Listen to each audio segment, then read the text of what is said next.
Hello, Merry Christmas, and welcome back to Delivery for Tony Stank, an MCU podcast.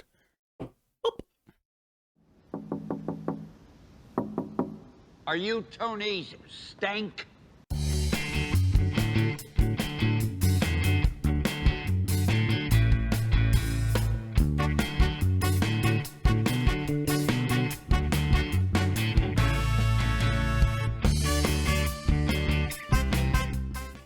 Now, I must apologise to our audio listeners, but that was the little pop there was my impression of shooting a bow, because we're talking about Hawkeye, the Disney Plus series, which is now completed, is now finished, but I've only watched episodes 1 to 3. So what I'm going to be doing is today we're going to chat about episodes 1 to 3 of Hawkeye. As this is our part 1, and then our part 2 we'll talk about episodes 4 to 6, which will bring us through to the end of the Hawkeye series. Yeah, so we'll kind of get into it. I don't want to talk too much about each episode. I think we're going to do maximum half hour each episode. I don't even think we'll get that much, to be honest. Just talk about like the main beats of the stories, and then we'll take it from there. So we should get like a decent 3 hours over the 2 parts for the episode. For both parts. So that'd be great.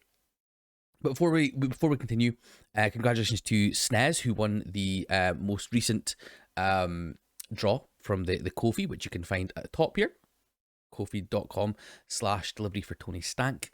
We'll do another draw towards the end of this week. So as you all know, we do a draw at the end of the month, and that is on Friday 31st. I might do a day or 2 afterwards, but yeah, we'll do another draw, and then you could be, for as little as £2 per month, you can get entered into a draw for a Funko Pop. I don't know what the next one's going to be, but I think it will be a Shang-Chi one, because we've got a few Shang-Chi ones.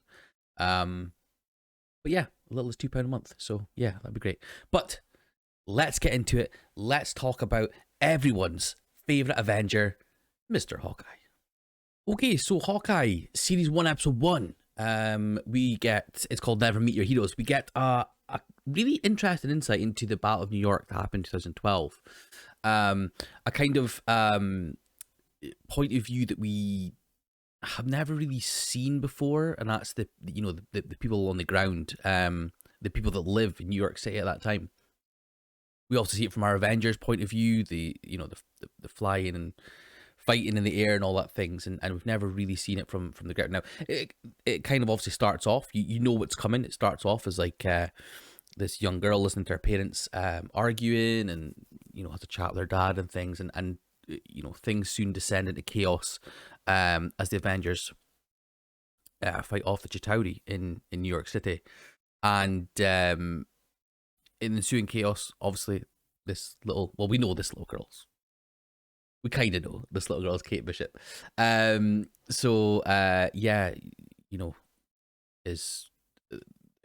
of a wreck of the is it a penthouse estate in New York? I think it's a penthouse apartment.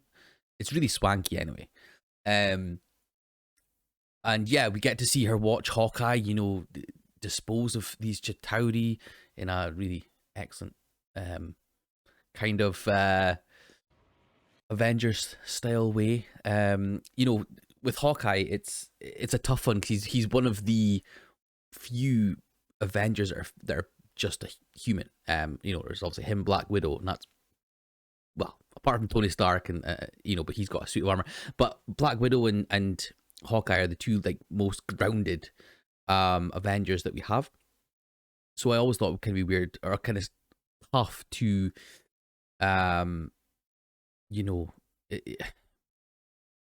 to have him as a center point of a show. But it does it really well by making, showing us what he did during the Battle of New York, and showing the effect that he had on this young girl, watching him dispatch of these aliens that were destroying the city.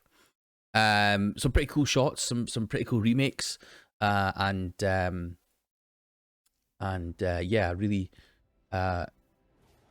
like I say, a really interesting take on a battle that we've already obviously seen, and we also know the outcome. There's a really cool shot of Hawkeye jumping off the building and shooting his wee arrow up in the air in slow motion as this little girl watches on in awe.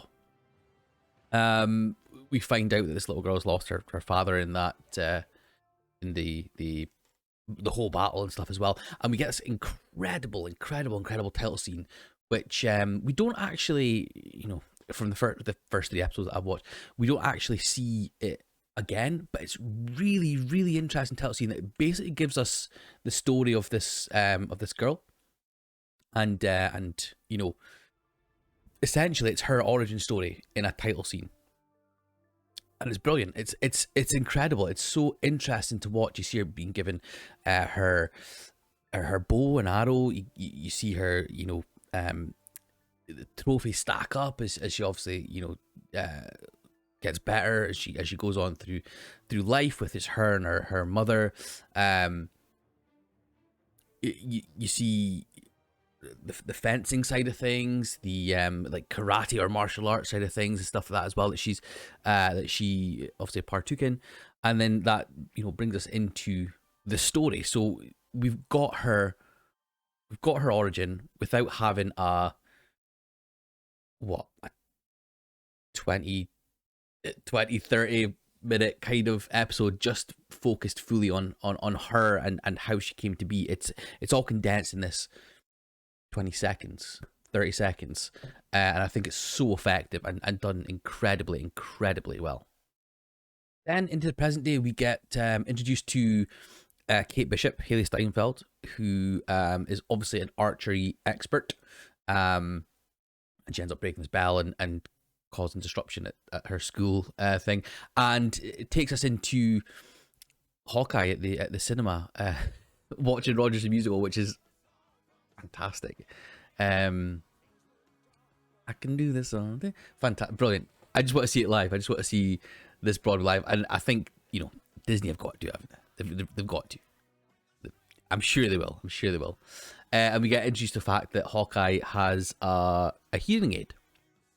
Again, very interesting taking the character, which makes sense with him. The fact that he is a human who has been through explosions and fights and blah blah blah, and has obviously suffered hearing loss from that, which is again another incredibly humanizing and a take that we've spoke about how much diversity has come into MCU, and this is another part of it. And of course, it's something that we'll get into in more detail going forward. We're introduced back at Kate Bishop's mum's house to her new partner, Jack. He is played by the dude from Better Call Saul, who played Nacho in Better Call Saul, I think it was. A very creepy, villainous, not unsettling kind of dude. Yeah, he's so slimy, which I love. I think he's brilliant in it. I think he's a great character to be introduced to. And that brings us into the party that Jack and Kate's mum basically force her to go to, where she meets this well, it actually turns out to be Jack's uncle, Armand.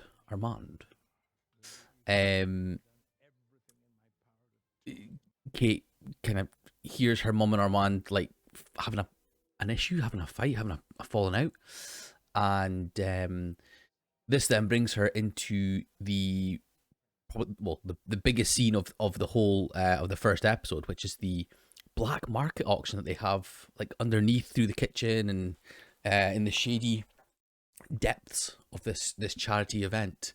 Now this whole set piece is brilliant, so good. So we get to see Jack and Armand having like a back and forth kind of thing as they are trying to bid on this Ronin sword, which obviously we know Ronin as Hawkeye, but nobody else really does. And and yeah, Armand ends up winning it, but the auction is then disrupted by this explosion, and people basically, some guys come in and are um looking for an artifact. So yes, this we get our first taste of Kate Bishop, who puts on the Ronin suit, which was there at the Black Auction. Get a first taste of her as a character, and has her strength and her talents. And she is brilliant. She manages to take on a lot of them. Just herself. We see, her using strength, intelligence. Yeah, it's a brilliantly done fight scene with, again, the lighting. I spoke about how much I love natural lighting in shows and fight scenes. It's also a dark place down there, and a lot of the lighting is made by like the gunshots, the sort of the muzzle flash, and yes, it's so well done. Kate eventually ends up getting away, and we meet the dog. We meet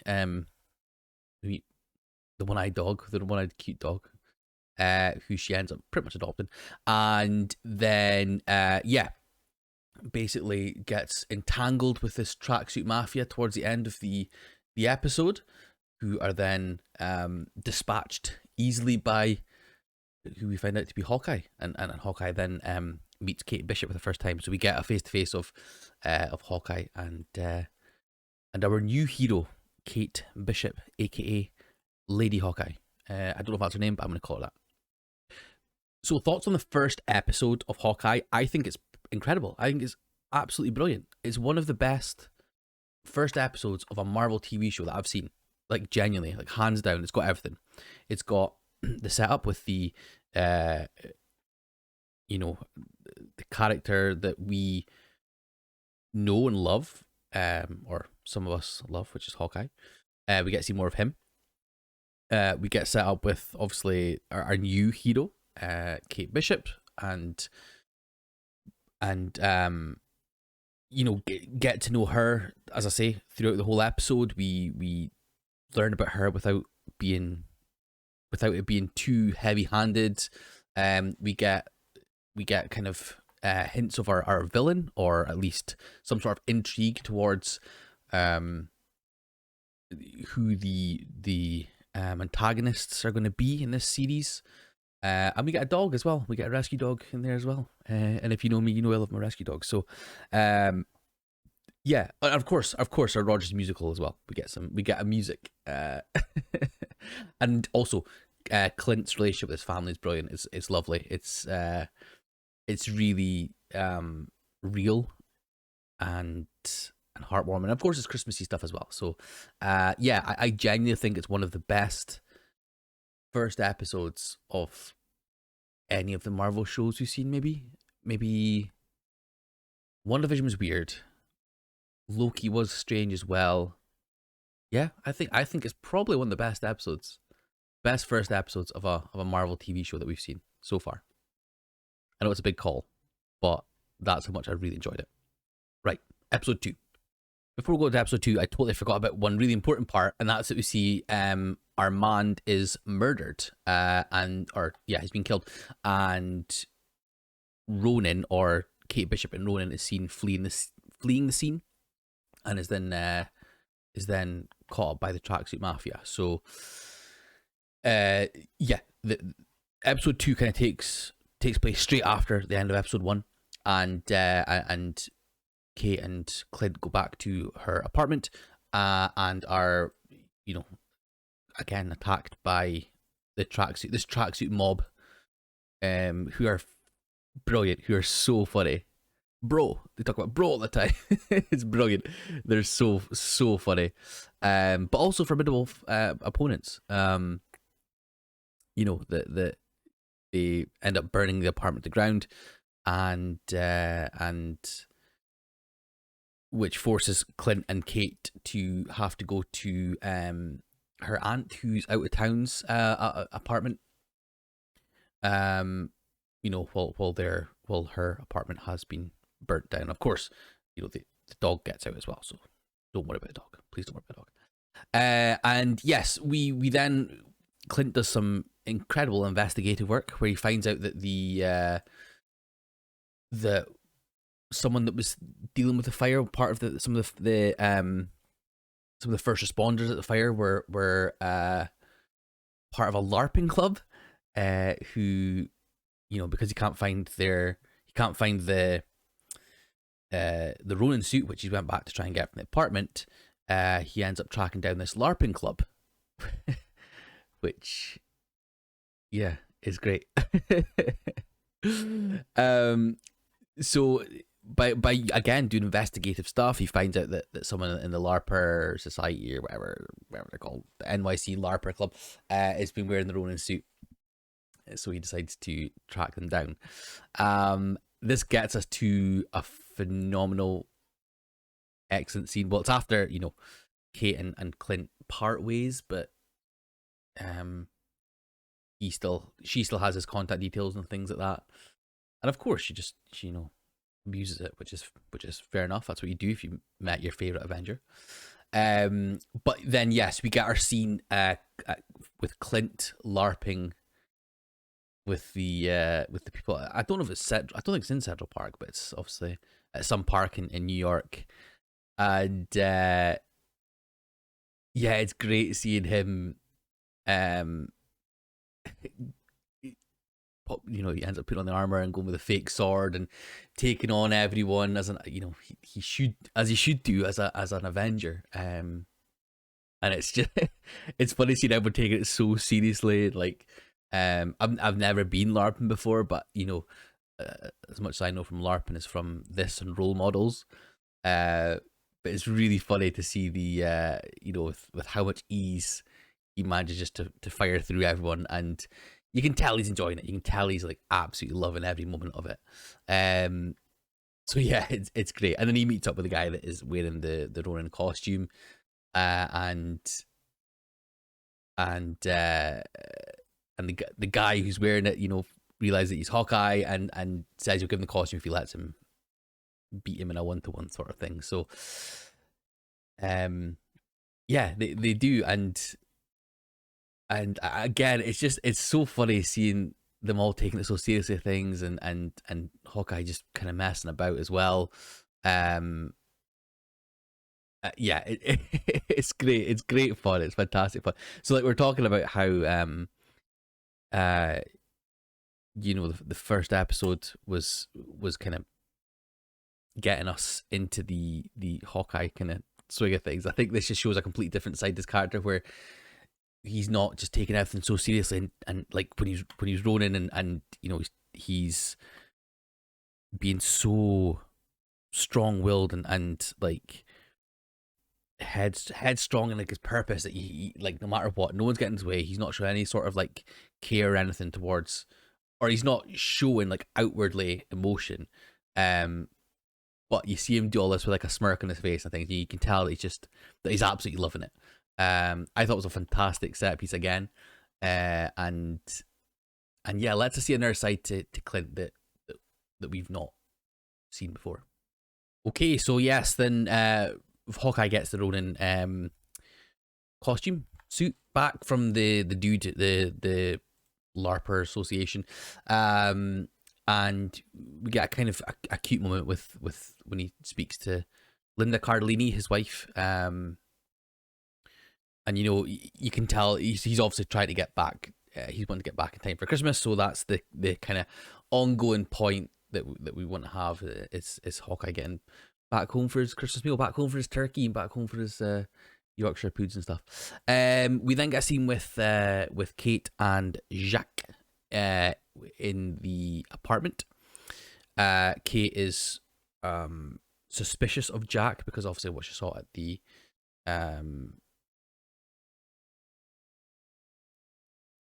the black market stuff and things, and yeah, they have like a fencing kind of competition-y thing where Kate almost stabs him in the face and almost kills him. Again, another because Jack is as he says, downplaying his skill. So it's another way to find more about his slimy, the fact that he's hiding something behind that, behind his good guy exterior sort of thing. Yeah, so it's a very interesting kind of insight into his character, and then he gives Kate one of the like sweeties from Armand, which basically shows that he knows that she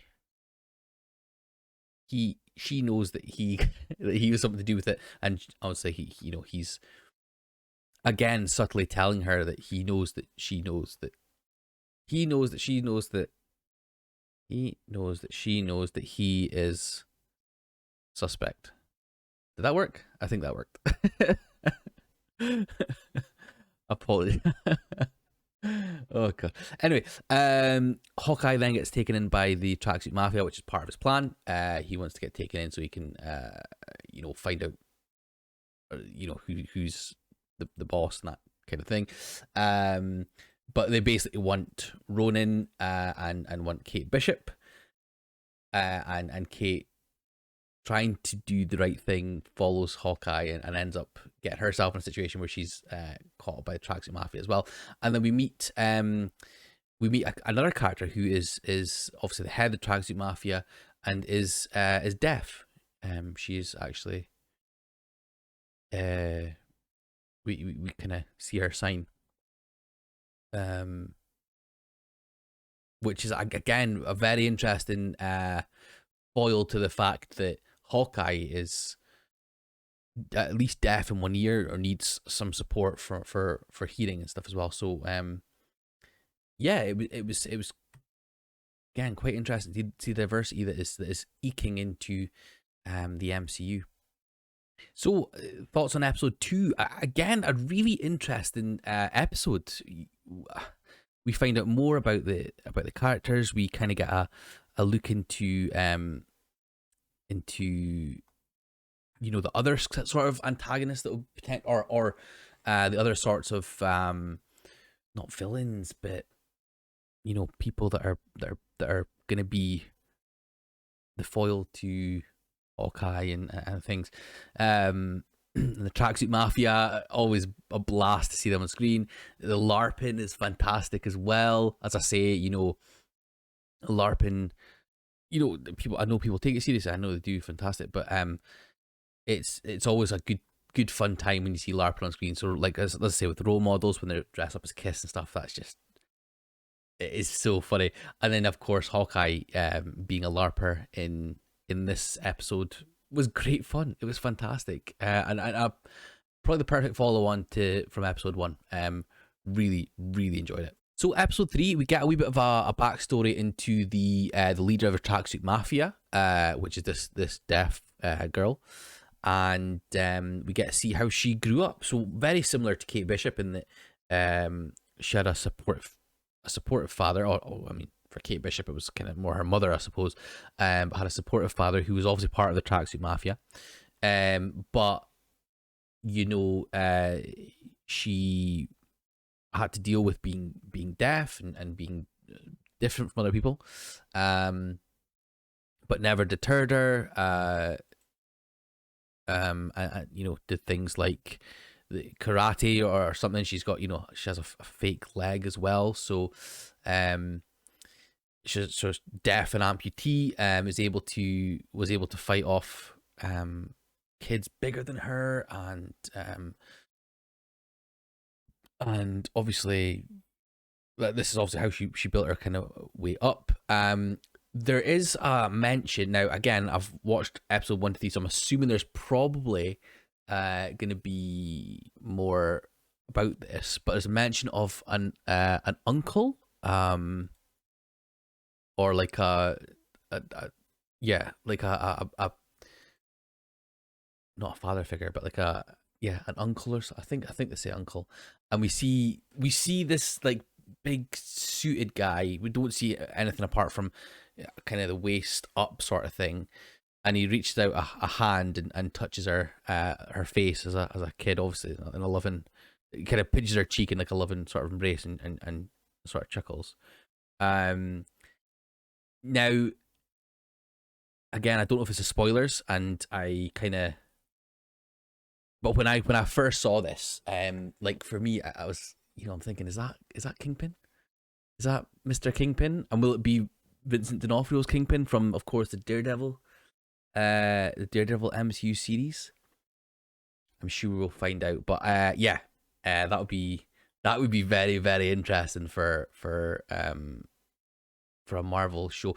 Again, the Netflix. If you're not aware, so the Netflix Marvel shows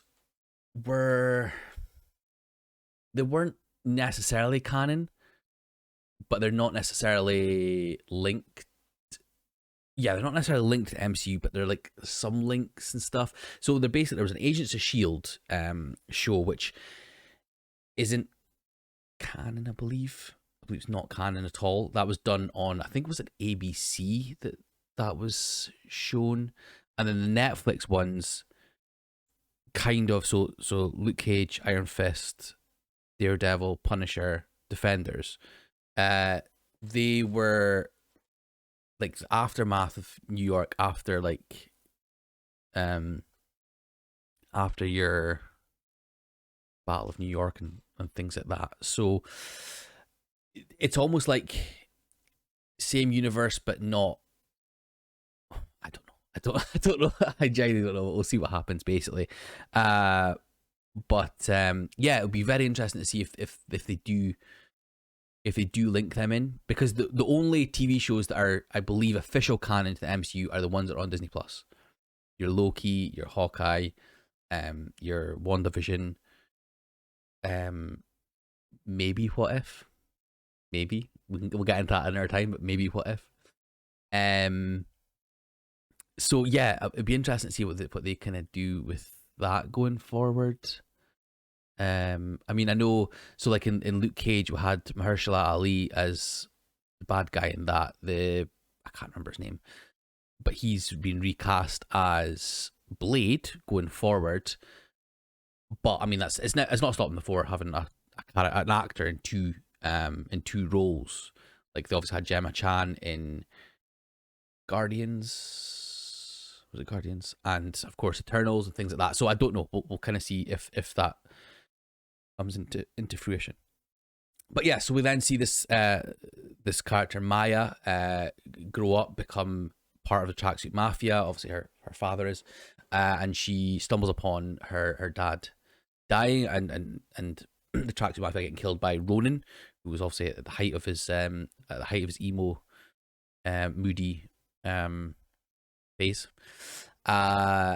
And at present day, we then get into see Hawkeye and Kate Bishop being caught up by the Tracksuit Mafia.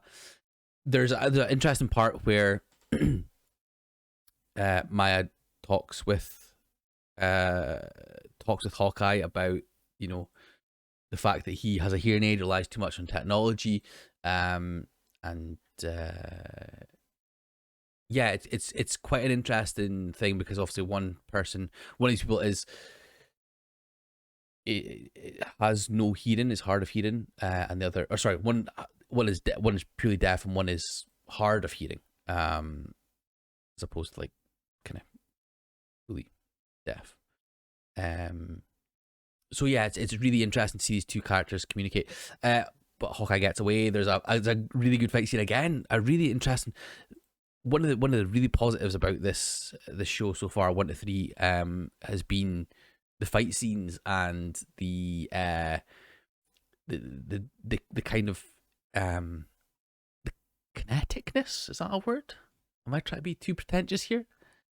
The like the movement the characters make, and yeah, I really, really enjoy this fight scene in this like abandoned Toy Story sort of place.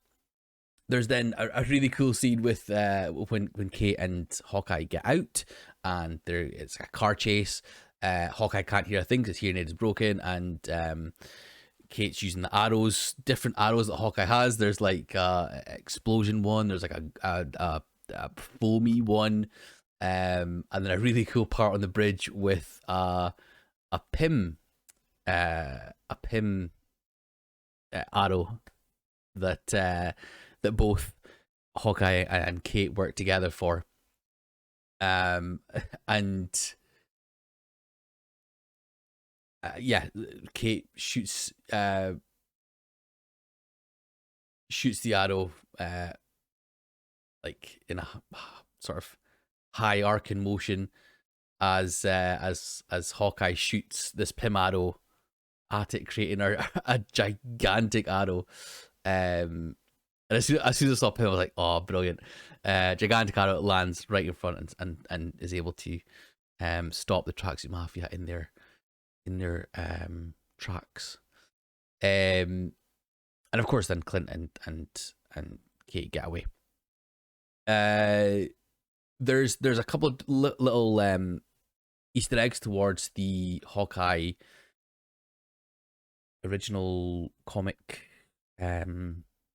suits that he had, where Kate's kind of drawing them down on a bit of paper and stuff like that. So that was really interesting to see, really cool to see. And we of course get to see the dog. Then Kate and Clint go back to Kate's mum's place as they try to find out more about what's what Jack's hiding or and things like that there. And Hawkeye gets stopped by Jack with Ronin's sword in their apartment. And that is the end of episode 3. Yeah. Interesting. So episode 3, again, I love the character development in the show. It's really interesting. We see the montage or the sort of Maya's early life, which is obviously going to be a big part, I'm assuming, of the show going forward. And it's so well done. Again, the diversity of having a character who is deaf. It's really interesting, and there's going to be even more. We spoke about it before, the MCU and how diversity is starting to come into the movies and TV shows, and it's fantastic to see these different types of people, these different walks of life, all being represented, and it's a real it adds a almost human element to it, which I really like. So yeah, fight scenes again, brilliant, good fun, and the whole car chase scene with the arrows was just spot on, absolutely spot on. So episode 3 was great, was absolutely fantastic, and the interaction between Hawkeye and Kate when they're in the car and he can't hear is genuine comedy. It's brilliant. It's great fun. It's really interesting. I've loved it so far. Episodes 1 to 3 have been brilliant. Have been up there with, like, yeah, it's kept me engaged the whole time. It's been interesting characters that we've met. It's been funny. It's been there's been the intrigue behind it. There's been characters that I want to be really hurt, like Jack. And yeah, it's great. It's great. And Haley Steinfeld, I just want to say, is phenomenal. So if you've known about her career, she's done lots of different films and TV. Well, she's done some TV shows, but mainly films. So, like, even from when she did True Grit, the Coen Brothers remake of True Grit, back in the day. As a kid, she was like absolutely show stealer in a cast that had Matt Damon, Jeff Bridges, Josh Brolin in it as well. Like, she was incredible in that. Bumblebee, she carried the whole thing, and this as well. Like, as Kate Bishop, she's perfectly cast, absolutely perfectly cast, and I really can't wait to see 4, 5, and 6. Like, it's been so tough not watching 4, 5, and 6, because I've loved it so much. Obviously, things have kept me going. Like, I went to see Spider-Man: No Way Home, which we will talk about. But yeah, I'm gonna watch 4, 5, and 6 over this Christmas kind of period, and we'll get part 2 out very, very soon. But that is us for the first part of the Hawkeye podcast. Now, it's a little bit shorter actually than I kind of thought it would be, which is fine because I don't want to be sitting going through scene by scene for this. I think that would be overkill. It was fine for What If because it was like a animated, kind of easy digestible sort of thing. This is obviously a more overarching, complete sort of story. So I think I'm going to keep just going with like talking about the sort of major beats of the episodes, the overarching story, bits and pieces that I picked up and stuff like that as well. I think that's going to work better as this one. So 4, 5, and 6, depending obviously what happens in that, it might be a longer episode, part 2, but I think it's fine for part 1 just now.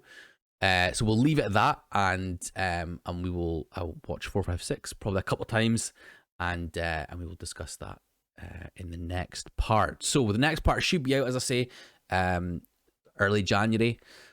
We'll see what it's like. But in the meantime, of course, remember to tweet at Delivery MCU.